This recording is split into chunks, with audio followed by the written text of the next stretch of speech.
제가 이야기하는 홍 감독에 대한 의심과 불안에 대한 문제 제기는 사실에 기반한 것입니다.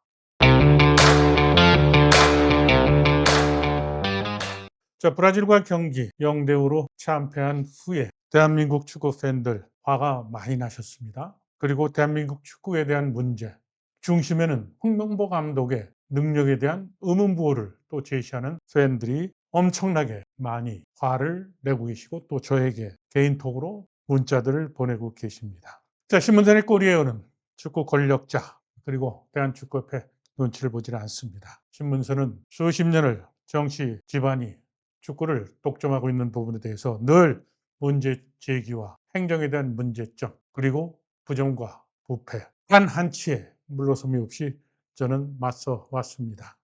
자, 월드컵 이제 6개월여 앞으로 다가왔습니다. 준비하는 과정에서 벌써 심각한 문제가 노출이 되고 있죠. 오늘은 이 문제를 꼭 제가 제기를 해야 되겠다. 그동안 마음속에 꾹꾹 눌러있던 것을 여러분들과 한번 마음을 트고 그리고 가슴을 트고 이야기를 해볼까 합니다. 자, 홍명보의 실언 그리고 횡설수설. 글쎄요, 제가 어떤 얘기를 하려고 이 주제를 설정했는지 여러분들은 감을 잡으실 수 있겠죠. 홍명보 감독의 한국 축구 대표팀에 대한 운영 계획, 비전, 그리고 선발 문제 등 이뿐만이 아니라 경기에 대한 전술, 선수 운영에 대해서 이것이 맞는가? 과거에 확연에 치우쳐서 실패했던 브라질 월드컵 때에 재판이 이루어지고 있는 것은 아닌가? 이런 우려의 시각이 대두가 되고 있고 이와 더불어서 실패의 전조를 나타내고 있는 문제는 바로 상대팀에 대한 분석에 대해서 상대팀 분석에 따른 대처 능력에 대해서 심각한 의심을 갖게 하는 그런 상황이기 때문에 제가 오늘 축구 팬들과 만나게 됐습니다. 자, 첫째는 미국 전지훈련전 기자회견을 하며 생뚱맞게 손흥민 주장 교체를 시사하는 실언을 하며 자신은 대표팀 주장을 해보지 않아서 정말 깜놀 이렇게 놀랄 실언을 해서 축구 팬들은 분노의 차원을 넘어 제 정신인가 하는 의혹을 사기에 충분했다라고 저는 판단을 합니다. 물론 신문선의 눈에서는 이 문제에 대해서 문제 제기를 했었죠. 이 실언은 미국 전지 훈련으로 치러진 미국과 멕시코 경기를 끝마친 후 슬그머니 자신의 발언에 대해 꼬리를 내리는 천국을 벌이는 것 축구를 조금이라도 관심을 갖고 계신 팬들은 잘 알고 계실 겁니다. 자, 이 실언은 팀의 조직력 또 손흥민에 대한 일각에서 제기하고 있는 차별에 대한 의혹 등으로 눈덩이처럼 확대된 것에 대해 홍 감독이 꼬리를 내리는 모양새가 됐지만 이 현상에 대해서 팬들은 홍 감독에 대해서 못 믿겠다라며 의혹의 눈길을 거두지 않고 있다고 저는 봅니다. 이러한 그 실언에 이어서 터진 홍 감독의 횡설수설에 대한 문제는 홍 감독이 대표팀 감독으로서 선수 기용 그리고 선수 평가, 선수 선발 이뿐만 아니라 상대팀에 대한 전략 분석, 전술, 전략 수립, 교체, 전술 등에 대해서 냉철한 판단에 기초한 팀 운영을 하고 있는지에 대한 의문을 갖게 합니다. 홍 감독은 어제 브라질 경기를 마치고 기자회견장에서 도저히 납득 못할 답변에 한마디로 저는 경악을 금치 못할 정도로 놀랐습니다. 기자회견을 통해 홍 감독이 쏟아낸 횡설수설을 짚어보죠. 서두에 말이죠. 어제 대량 실점에서 패한 것에 대해서 팬들에게 미안하다. 온몸을 가득 채운 팬들 이런 얘기를 하면서 미안하다라고 얘기를 하는데 미안하다는 표현이 과연 맞나요? 죄송스럽다는 얘기하는 것이 적절한 표현이 아닌가 지적을 하고 시작을 할까 합니다.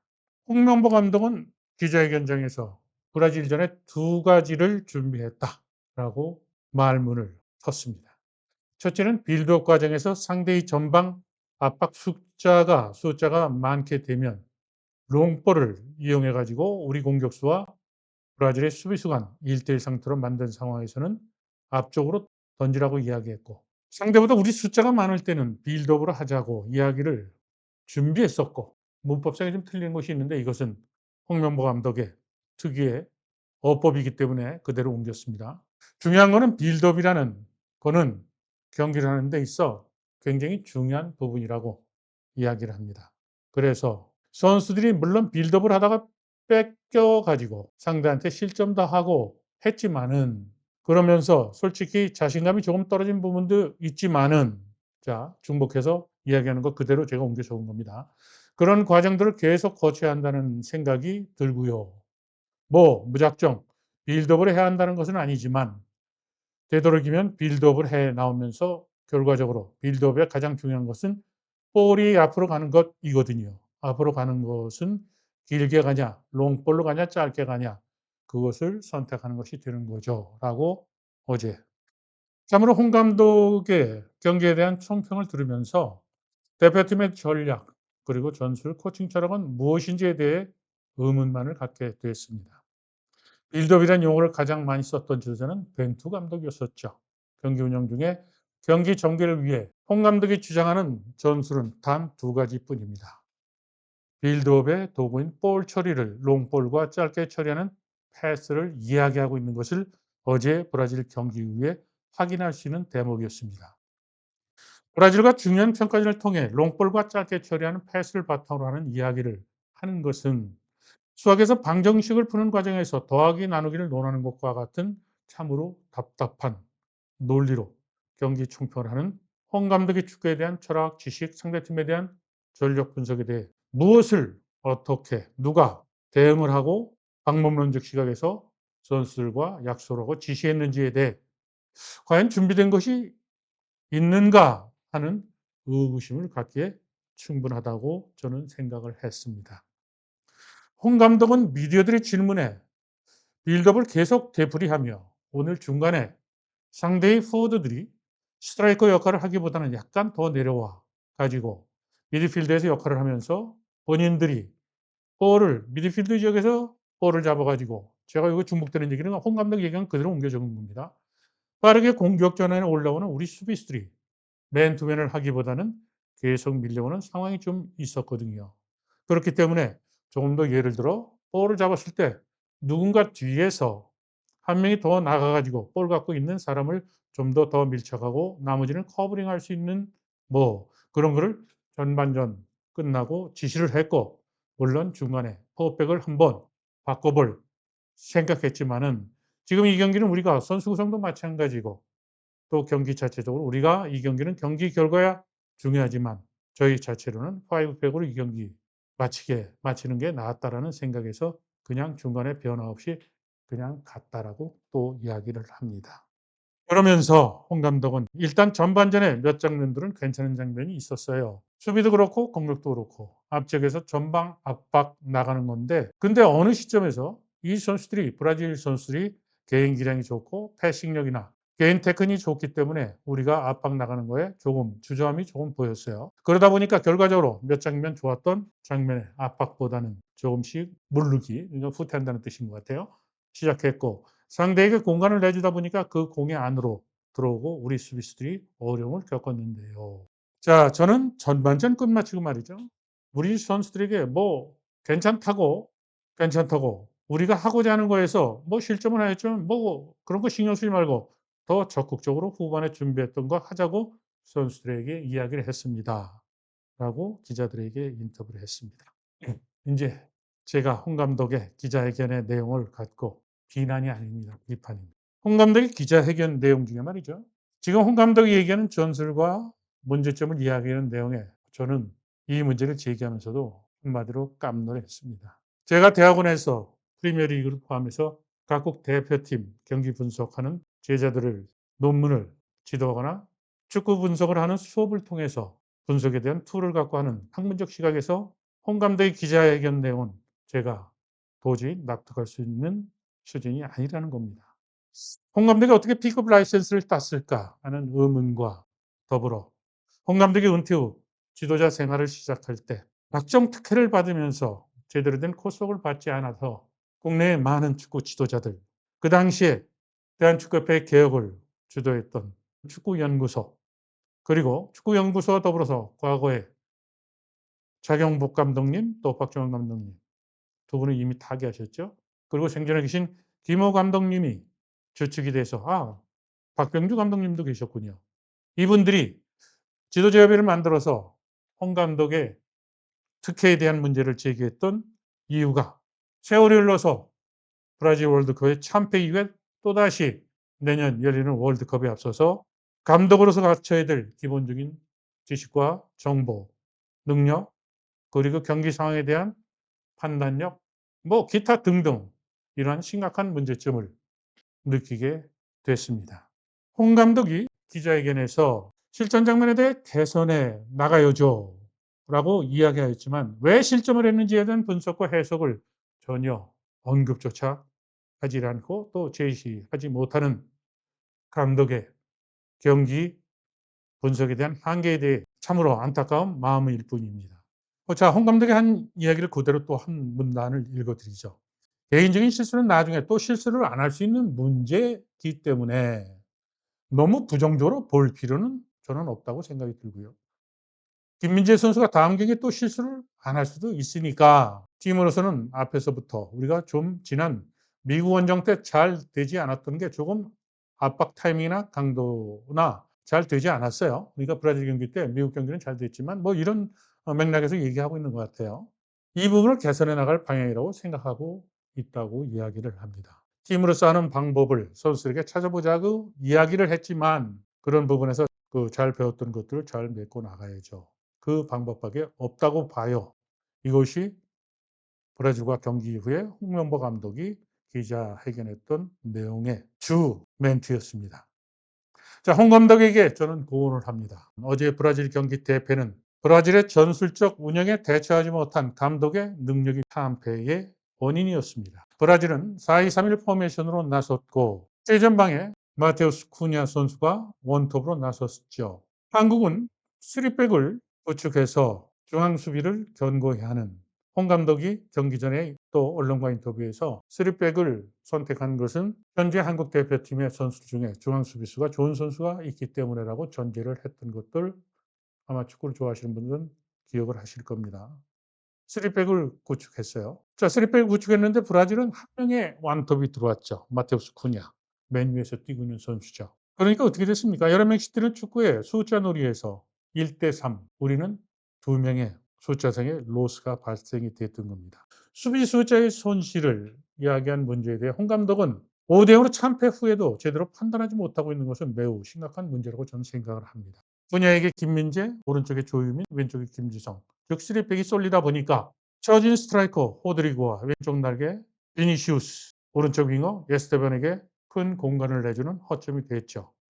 물론 3백을 가동하면서 한국 대표팀은 오른쪽에 윙백에 서령우, 왼쪽에는 이태석 선수를 기용을 해서 수세 때는 파워백으로 전환이 되면 비니시우스와 에스테반 선수에 대한 마크를 할 수 있다는 그런 계산을 했겠죠. 그런데 브라질은 미드필드의 카세미로 그리고 첫 번째 골을 어시스트했던 그 스루 패스를 줬던 기미랑 레이스 선수가 미드필드에서 자유롭게 패싱을 하고 또 문전 쪽으로 침투했던 것은 바로 최전방에 있었던 마테우스 쿠냐의 중앙 수비를 하면서 생긴 두 명의 로스가 결국은 미드필드의 숫자상의 문제로 작용이 됐던 겁니다. 자, 한국 대표팀은 또 미드필드에 황인범, 백승호 그리고 왼쪽에는 니트에서 오른쪽에는 서령우 선수를 투입을 했습니다만 수세 때 화이백으로 전환되다 보니까 이태석, 서령우 선수가 처질 수밖에 없겠죠. 그러면서 브라질의 처진 호드리고, 기미랑 라이스, 그리고 카세미로, 에스테반, 비니시우스 선수의 측면 돌파와 미드필드에서의 짧은 패스웍으로 한국 수비를 무너뜨리는 그 플레이에 한국이 녹아났던 겁니다. 정신을 잃을 정도로 두들기고 3자 패스라고 제가 중계방송 내내 이야기를 했습니다만 한국의 이태석, 서령우가 지키고 있는 측면 쪽에 김지성과 조유민 선수 이 두 선수와 사이의 공간에 들어오는 패스에 속절없이 무너지면서 첫 골을 내주고 대량 실점에 물꼬를 터줬던 것이죠. 이러한 심각한 문제를 홍명보 감독은 기자회견에서 자신이 전술상으로 선택을 잘못한 것 그리고 수비의 문제점에 대한 것을 한마디도 언급을 하지 않았습니다. 몰라서 안 하는 걸까요? 알면서도 안 하는 걸까요? 홍 감독은 기자회견에서 하프타임 때도 경기 잘했다. 또 경기 종료 후에도 경기 잘했다. 라고 선수들에게 얘기를 했다라고 기자회견장에서 얘기를 합니다. 이러한 홍 감독의 판단에 대해서 저는 내년 월드컵 미리 보는 결과와 연결시켜서 생각을 하면 등골이 서늘해집니다. 이참에 절차와 그리고 공정성 문제에 심각한 문제를 야기했던 정명구 회장에게 쓴소리를 하고자 합니다. 그리고 또 대한축구협회의 새로운 출발을 약속하면서 출범한 55대 집행부, 특히 축구란 축구인 이사들에게 저는 쓴소리를 합니다. 전력강화위원회는 미국 멕시코 경기를 통해서 경기 평가를 해서 자체적인 평가 내용을 티핑을 했거나 홍명보 감독에 전달한 사실이 있는지요. 더불어서 홍명보 감독은 국가대표팀으로서 당연히 평가전이든 중요한 대회 경기를 끝내고 나면 정해진 기일 내에 경기 결과 보고서를 축구협회에 제출하는 사실을 홍명보 감독은 알고 있는지요. 자, 전력강화위원회에 대해서 정몽규 회장과 집행부가 제가 쓴소리라는 것은 지난번 크린스만 사태 때도 전력강화위원회 문제를 제가 규정과 규약을 갖고 문제 제기한 것이 시작이었었습니다. 축구대표팀이 홍 감독 팀이 아닙니다. 대한민국 축구대표팀이고 대한민국 축구협회는 감독의 지위, 권한을 갖고 남용하거나 그렇지 않으면 제대로 집행하고 있는지, 권한을 행사하고 있는지 철저히 관리하는 것이 바로 대한축구협회 집행부의 의무이자 또 해야 될 역할이라는 것을 강조를 합니다. 자, 브라질과의 그 경기에서 대패에 대한 부분에 대해서 홍 감독이 기자회견에서 이야기했던 것을 제가 꼼꼼히 이 각도에서 저 각도에서 그리고 제가 과거에는 기술위원회 했었죠. 그리고 대한체육회에서 국민생활체육회에서 행정을 하면서 또 구단 사장으로 구단을 운영하면서 감독과 행정을 하는 구단 프론트와는 적절한 긴장과 견제의 기능이 결국은 팀을 건강하게 한다는 제 판단에서 이야기를 하고 있는 겁니다. 자, 정몽규 회장 어제 비가 오는 상암 경기장에 모였던 많은 관중들 0대5로 참패했던 그 순간에 팬들은 무슨 생각을 하고 있을까요? 그리고 월드컵이 코앞에 다가오고 있습니다만 U20 대표팀이 월드컵 때에 출전했는데도 불구하고 축구 팬들은 홍보를 제대로 하지 않는다. 뭐 이러한 작은 부분까지도 이야기하고 있는 이런 불만을 정 회장 듣고 있는지 한번 묻고 싶습니다. 자, 대한민국 축구는 이미 월드컵 길에 접어들었습니다. 대한민국 축구의 월드컵 도전은 저는 조추첨이 돼서 상대할 팀에 대한 전력 분석 그리고 또 전지훈련, 선수 선발 이런 문제도 매우 중요합니다만 대한민국 대표팀의 선수 선발과 또 선수 운영에 대한 권한과 그리고 책임을 지는 감독의 자리에 대한 부분에 대해서 국민들이 갖고 있는 투명성 그리고 절차적 연결에 대한 문제를 왜 수수방관하면서 55대 집행부는 이렇게 미루고 갈까요? 만약 축구협회가 저처럼 축구를 한 축구 전문가 문제 제기를 하는데도 불구하고 이것을 마이동풍 이렇게 넘어가서 내년 월드컵에서 참패를 하게 된다면 국민들은 어떤 생각을 할 수 있을까요? 그리고 제가 만약 대한축구협회 임원이라면 저는 잠을 자지 못할 겁니다. 제가 대한축구협회 이사에서 이 문제를 공론화시켜야겠죠.